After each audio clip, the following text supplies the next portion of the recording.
Hi, Dr. Lim here. Today we continue the story of Pasu. This is actually not a motivation story, but this is about the dark story of Pasu. I seldom tell this story, but it may not do well for the good reputation of Pasu. But over the years, I saw many MIM DXN leaders committing the same mistake again and again. Maybe I should tell this story as an educational message for those leaders. What they should do when suddenly a lot of money comes into their life and turns them crazy. By right, when a lot of money comes into your life, it should be a happy incident, right? It depends on how you handle the money. If not, you end up unexpectedly having trouble in life. So today the story is how money can make you crazy. You're not prepared for it. Come back to Pasu. In the beginning, he was still serving in the government, doing odd jobs, getting about 250 ringgit per month. That time, 1 USD could trade for 2.5 ringgit. So about $100 a day. This is not enough for the expenses of the family, so his wife roasted some coffee and he tried to sell it. Eventually failed and the van was taken by the bank. In the first month joining DXN, his bonus is 37 ringgit. His wife made a lot of noise because he started to make telephone calls to ask people to join DXN. The telephone bill was more than 100 ringgit. A pure loss in the first month. So when he discussed his difficult situation to me, I console him, I asked him to try harder. I told him 37 ringgit was better than his pay rise every year. Indeed, even at a raw salary of 250 ringgit, he did not enjoy any pay rise and it has reached the maximum of his pay scale. The next month, he got about 120 ringgit, enough to pay the telephone bill. Then gradually increased until about 2 years' time, he got 16,000 ringgit, about 6,400 USD per month. 25 years ago, that was huge earning in Malaysia, and you could lead a good life. We were happy and proud of Pasu. And in many meetings, we tee him up and praise him as DXN hero. He also enjoyed giving speeches and being welcomed by many DXN members. By right, this should be happy story and happy ending. But true life did not work that way. In the early day, we put in the accumulated sales in the bonus statement, so you know how much was the sales from the first day until today. Sales of DXN expanded widely. In 1993, our sales were about 20,000 ringgit per month.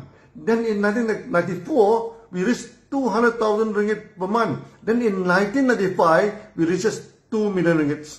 The sale expanded 10 times a year. After 1995, we continued to expand non-stop until today. In 1995, the bonus of Pasu reaches 16,000 ringgit per month. Then something happened. I heard he married the second wife and then the third wife in quick succession. During the old day, the Muslim in Malaysia could marry 4 wives. Some people even told me he married the second and the third wife in the same day. I was never interested in the personal life of members and never asked him about that. So I did not know whether this story was true or not, but the market started to rumor about that. One night, he was calling me, checking me over the telephone. I asked him where he was now. He said he was in the hotel. I asked whether he was out of station. He said no, he was in our staff. It sounds funny to me.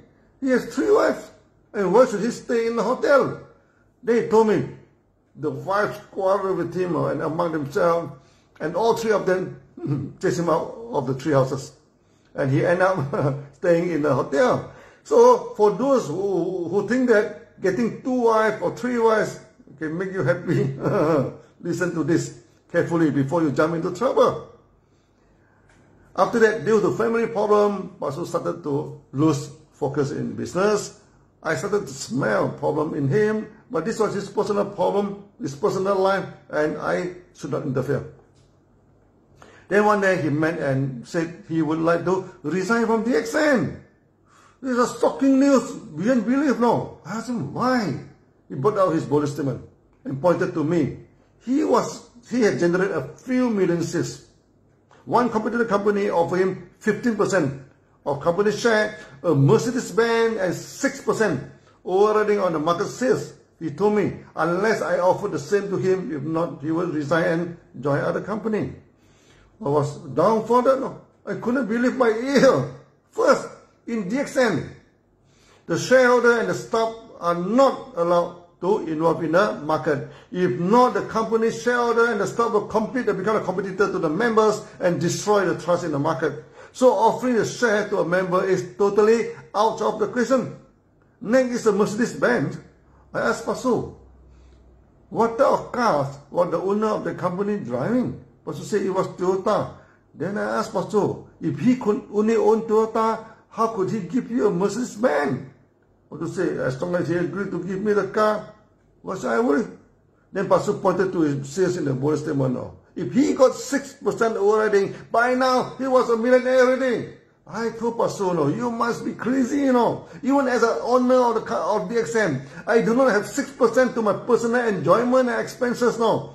The company is making about 10% and has to save the money for the new factory, open up new branches, and all expenses for the facility. Where got 6% to pay him? And I told him no MM company could survive by giving him 6% overriding on the shares. Pasu refused to listen to me. I tried desperately, to convince him to stay in DXN, but he insisted unless his demand was satisfied. If not, he would leave DXN. Suddenly, I realized after months of teeing him up, many competitors started to headhunt him and offer heaven and earth to him.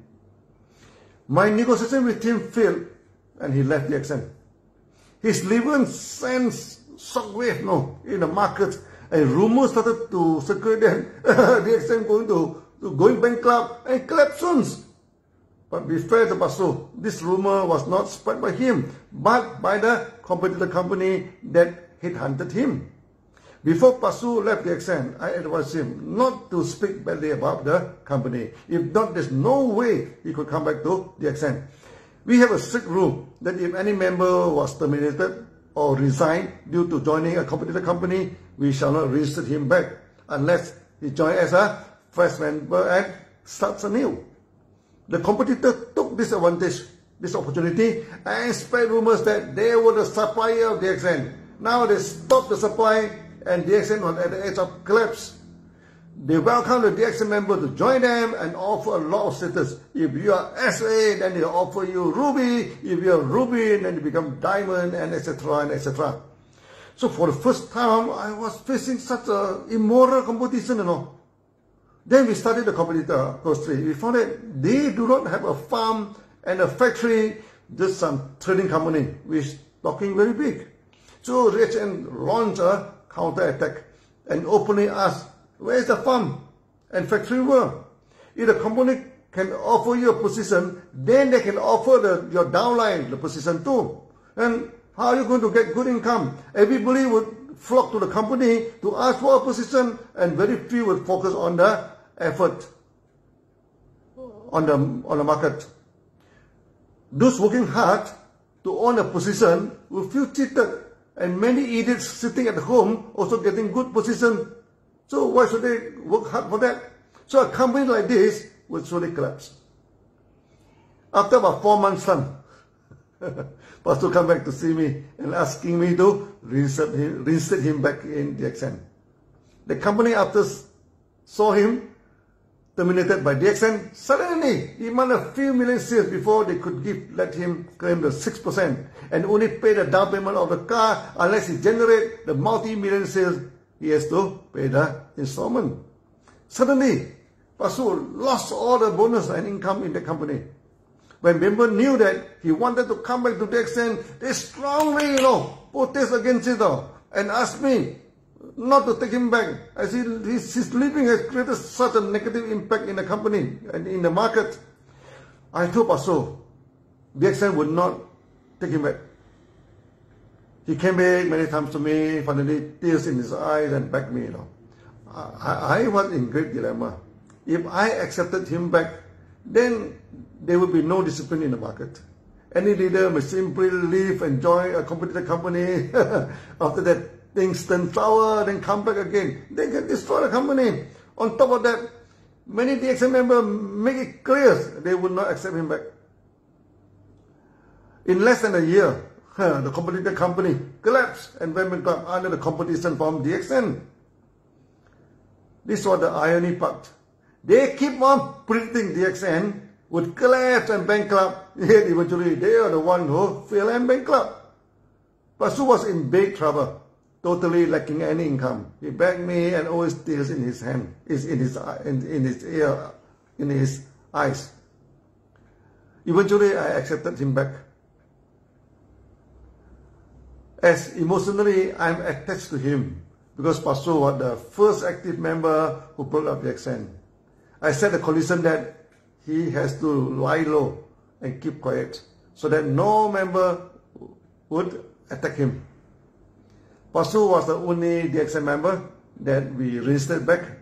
After that, whoever left DXN or terminated, we never reinstated them back unless they joined as a fresh member. By now, you must have realized why I never mentioned the name of Pastor and never tee him up in public. It was due to this unhappy incident. Pastor was not the only case where DXN member, after got good bonuses, then they were lured and cheated by the competitor, jumped the ship and end up with big failure. We have one member in Indonesia making about $6,000 a month like Pastor, when a competitor offered him a luxurious car, jumping fee, and guaranteed income, overriding the market shares, and even offer shares in the company. He also came to see and to bid goodbye. I told him the story of Pastor. Yet he refused to accept my advice. Eventually, the company also went bankrupt, and he was in bad shape. We never received him back. And he attacked DXN after he left. Pastor at least never attacked DXN. Later, we had similar experiences in Philippines, India, Mexico, and various parts of the world. Many of them were easily conned by the sweet words and the rosy promises by the competitors. I remember well in one speech by our Crown Ambassador, Budiman Salim, for those who simply jump ship, their future will be the past. They simply face a black situation in the future, fail and live back by their past. We welcome competition in a healthy way because it can sharpen and enhance our services and competitiveness. But we condemn those competitors who use dirty techniques to spread false rumors and make empty promises to our leaders. Nowadays, we give a lot of training to leaders, want their income become better. In DXN, the main problem is not having enough money. The problem is money comes too fast and make you wild. So you should prepare yourself while building your career in DXN. When money comes too fast, you should not be spoiled by it and turn crazy.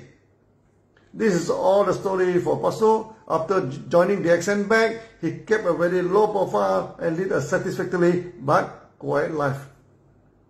DXN was always in his house. Sometimes some leader did go to visit him, and every time when he talked about DXN, tears always came out from his eyes. He passed away peacefully sometime this year. We will accept him as a legend in DXN and always remember him. So may he rest in peace besides the Lord. So see you in the next video. Bye bye.